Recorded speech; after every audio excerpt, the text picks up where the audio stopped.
Hello, my name is Tolg and I exist, therefore I think too much.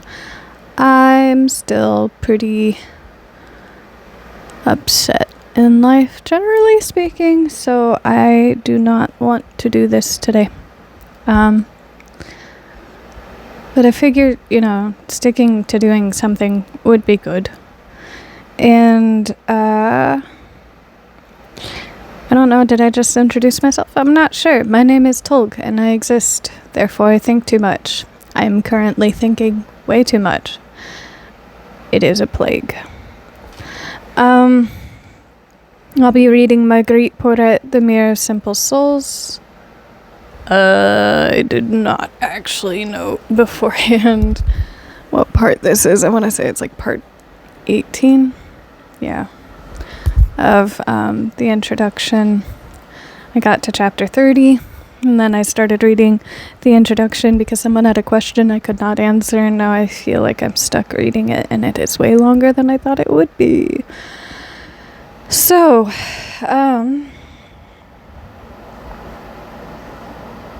left off talking about 5th and 6th stages and the portal from one to the other. I think it also introduced the 7th stage and called the superconscious awareness a virtual existence. So, yeah, and I have concluded that she would have flourished in Tibet had she the ability to travel. So starting, it says, Marguerite's two-moment union is a union of identity of the soul with God and the divine threeness and oneness. And I believe what it's referring to there is the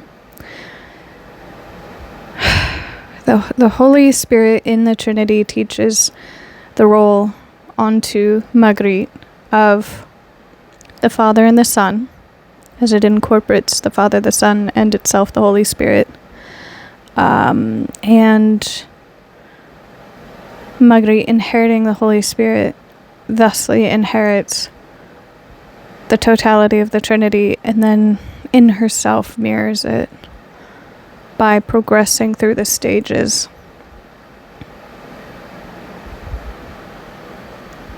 I have said, and I think I will say again, I don't know that that's a mirror so much as it is a progression. As personally, I feel like if you're mirroring God and the Son, you are mirroring their capacity to do things. Where she is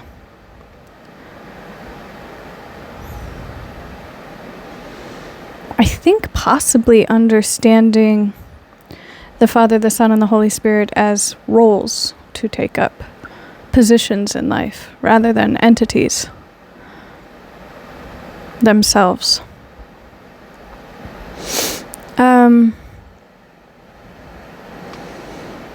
So love is the divine relation of the three persons.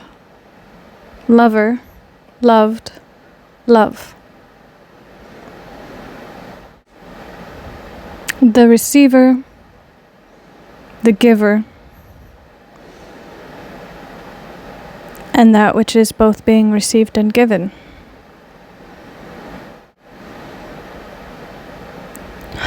My brain,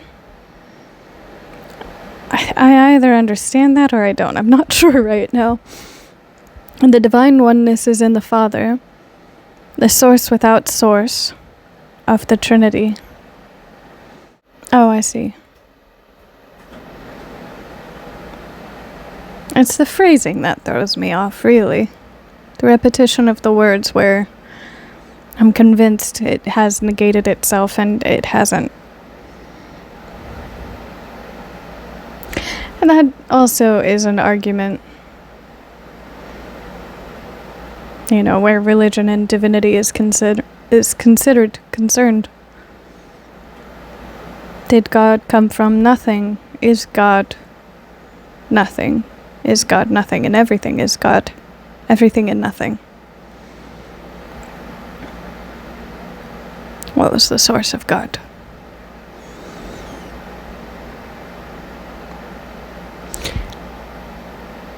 contemplative nature of being stressed out, there has to be a balance in the universe, and thus there has to be an opposite of abyss, right? So wouldn't that mean that there is a place separate from, or maybe not separate from everything, so like everything is here and then abyss and a nis is inside of it, like a nucleus?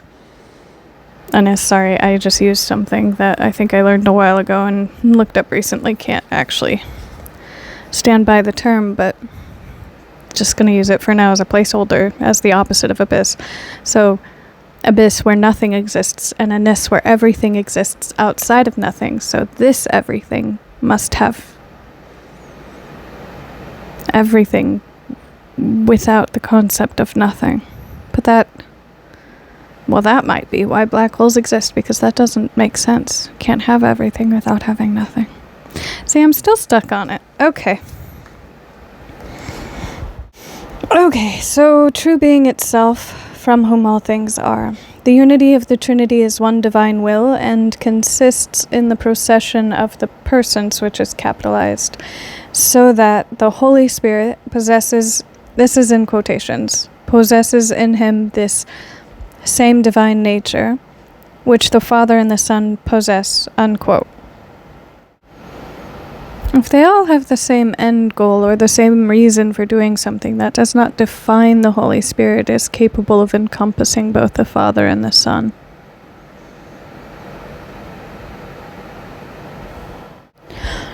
When the soul is in the fifth stage, she is transformed into the divine love of the Holy Spirit, who is the love of the Father and of the Son.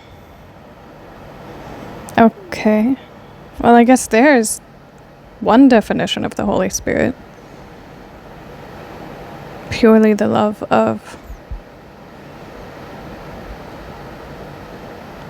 And I guess you could make sense of that. Thus she becomes God. Well, whoa, that's a jump. Who is three? No.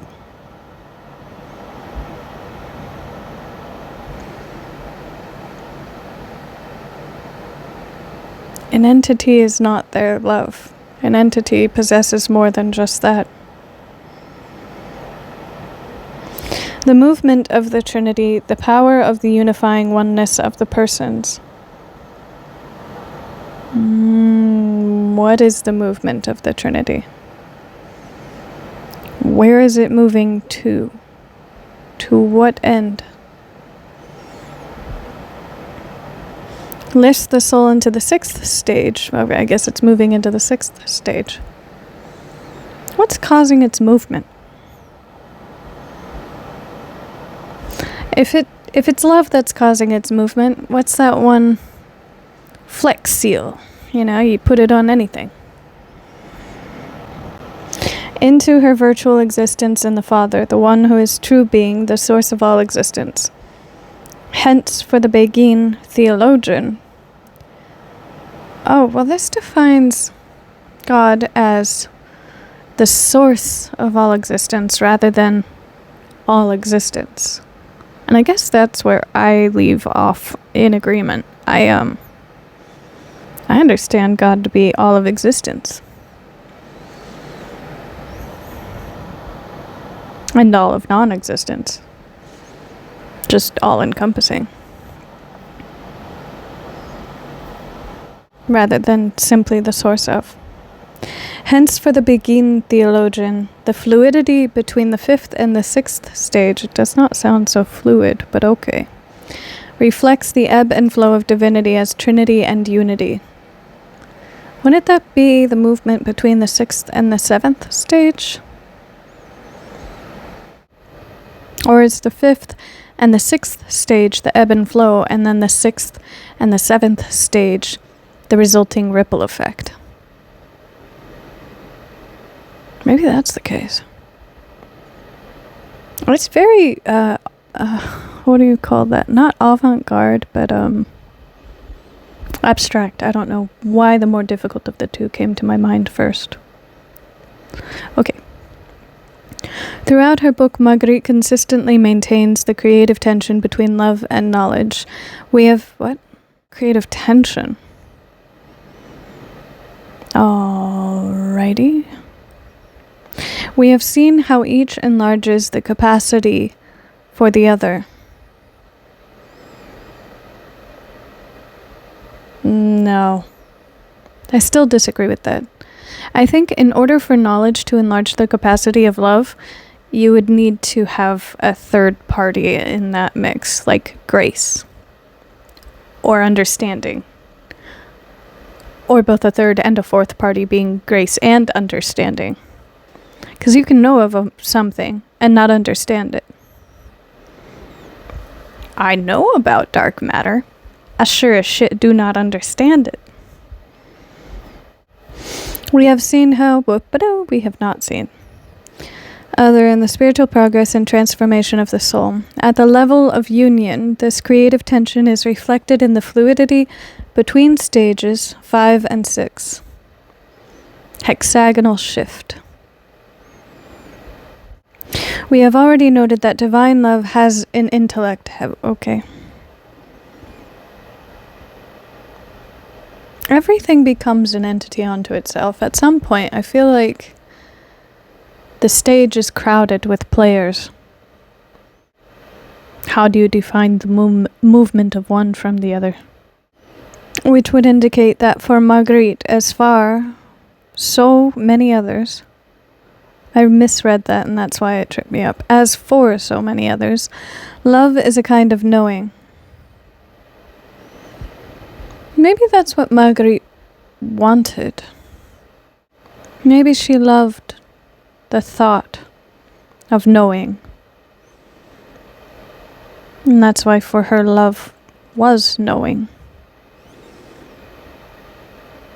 I know what it is to be kept ignorant. And maybe I find similarities, too many, between her and I, and so I could very well be projecting, but in a state where you are forcibly kept ignorant, it's very easy to idealize knowledge and assume that if you just knew more, you'd be able to be more, do more, be better. And, love is being uplifted as the most divine thing, so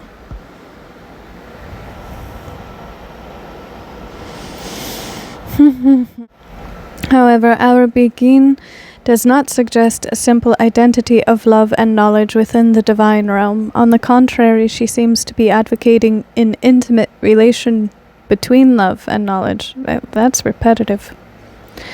That maintains their creative tension. That's repeating the beginning of this paragraph without explaining it.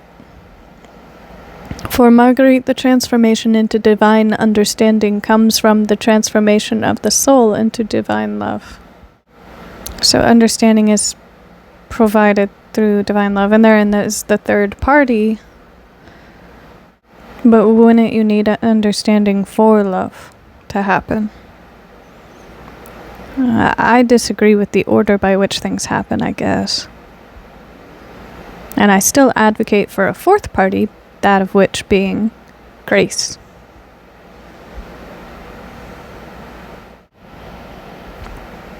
In this sense, loving and understanding generate each other in mutuality.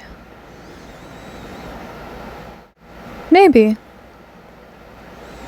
With love, one can platform themselves to a position of being able to understand, and with understanding, one can platform themselves into a position in which they can love another. I can understand that. I still think grace is needed. And this mutuality of generation is represented in the fluidity between stages 5 and 6. I don't know, with referencing it so often, don't you have to give a brief understanding of what you're getting at? Love and knowledge, while closely bound together, remain distinct. Yeah, I would not say that love and knowledge are synonymous. I'm debating whether I would say love and understanding are synonymous, though. But even in that, knowledge is not understanding. So I'm wondering, Would it not be better then to say, or to replace knowledge with understanding? That there is creative tension between love and understanding? No. Never mind. Marguerite grounds the mutuality and the distinction of love and knowledge on the divine level in her view of the dynamic of the Trinity. We should observe here that the Beguine does not seem to be interested in the traditional role of the second person as the wisdom of the Father. When she mentions the Son as wisdom, she said beware of wisdom, because it's born from human intellect. Her expressions seem to be more formulaic, without any development or connection to her larger program. I think you need to explain yourself. What do you mean by that? For example, we noted that for Marguerite, the faculties of the soul are filled with the Trinity at the 5th stage, the faculties of the soul. And the soul's intellect possesses the wisdom of the Son.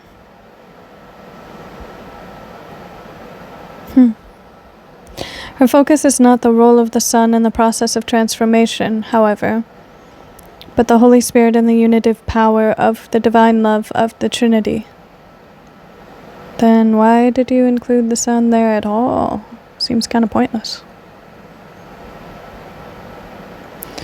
Thus, unity is generated by the love relation of the three persons, and the divine unitive love in turn generates the three.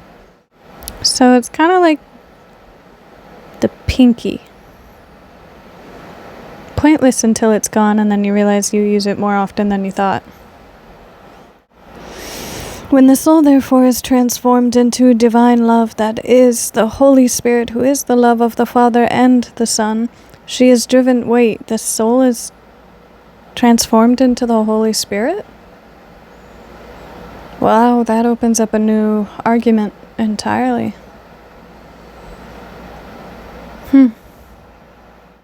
She is driven by the unity of this love into the Father, the one who is the source without source of the Trinity, true being from whom all existence comes. Her understanding of the dialectical relation between divine nature and created nature is thus transformed into divine understanding, which is divine nature itself.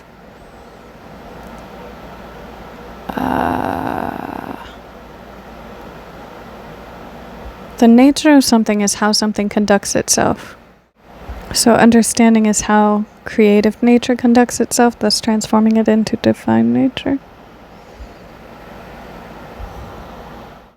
Or divine understanding is synonymous with divine nature, but nature is how something conducts itself, so divinity conducts itself through understanding. Man, do we not have that here on Earth. At least not in 2026, and what we do have of it, we could use more of it. Okay, I know it's not 30 minutes and it's going to be edited down from there, but I'm pretty sad, so I'm going to end it there all the same. Have a good night, enjoy yourselves, eat well, drink well, sleep well, be well. Well. Bye-bye.